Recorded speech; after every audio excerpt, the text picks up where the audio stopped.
Assalamu alaikum, barkanmu da wannan bidiyo na musamman a yau. A yau zan koya muku yadda ake yin bidiyo YouTube ba tare da bayyana fuska ba a cikin harshen Hausa.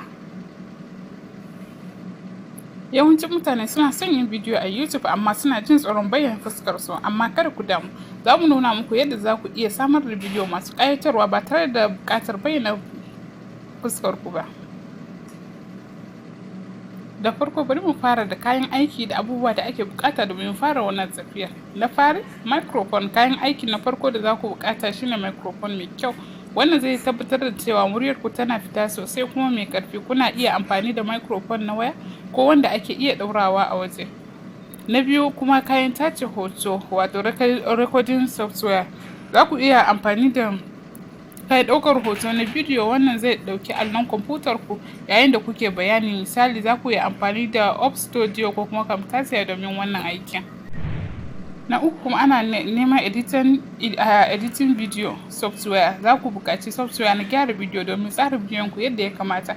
Da yawa daga cikin software kamar CapCut, InShot da kuma KineMaster suna aiki sosai wajen gyara hotunan ku da kuma cire bidiyon yayi kyau sosai.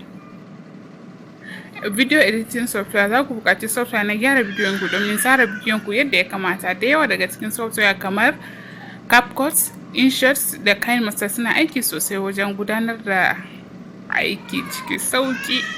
Bari mu shiga cikin yadda ake tsara bidiyon ku. Wannan shine abin da yafi muhimmanci don bidiyon ku ya fito mai kyau. Na fara rubuta script. Kafin ku fara yin bidiyo, rubuta gajeren script da zai taimaka muku wajen fahimtar abin da za ku faɗa. Wannan zai taimaka muku wajen kasancewa a kan layi da kuma hana kuskure. Na biyu, ɗaukar murya, voice recording. Bayan ku rubuta script, ku fara ɗaukar muryar ku cikin nutsuwa.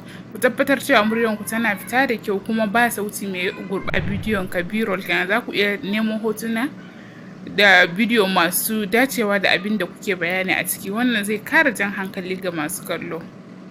A yanzu bari mu gyara bidiyon mu. Za mu shiga video editing, mu kunna software. Za mu shiga InShot kenan, abubuwan da kuka samu muryar ku, hotuna da kuma b-roll naku. Sai ku trimming ku tsara bidiyoyin ku cikin tsari na yadda kuka tsara script ɗin ku. Yanke wurare da basu dace ba ko kuma basu bukata ba, sai sanya sauti da kuma sound effects da background sound. Kara sauti na bango da kuma wasu tasirin bidiyo da za su sa bidiyon ku ya fito ta musamman. Sanya taken bidiyo kamar captions kenan. Sanya taken bidiyo, rubutun magana ko kuma bayanai masu muhimmanci domin masu kallo bidiyon su fi fahimta mai kyau. Bayan kun gama gyara bidiyoyin ku, yanzu lokaci yayi da za ku ɗora shi kan YouTube. Create a YouTube channel. Idan ba ku da tashar YouTube, ku fara da kirkirar tashar ku. Za ku zaɓi suna da description mai ƙayatarwa, sai ku upload bidiyo ku ɗora bidiyon ku akan YouTube. Ku cike da bayanai da ake buƙatar kamar taken bidiyo, description da kuma tags domin sauke ganewa. Turo bidiyon ku a publish. A ƙarshe ku turo bidiyoyin ku don kasancewa a doron yanar gizo. Kar ku manta, akwai bidiyoyin da mun yi yadda za ka kirkiri YouTube channel naka da kuma yadda za ka yi uploading videos da yadda za ka rubuta description da about page naka. Za mu aje linkin a kasan description box, sai ku shiga ku duba.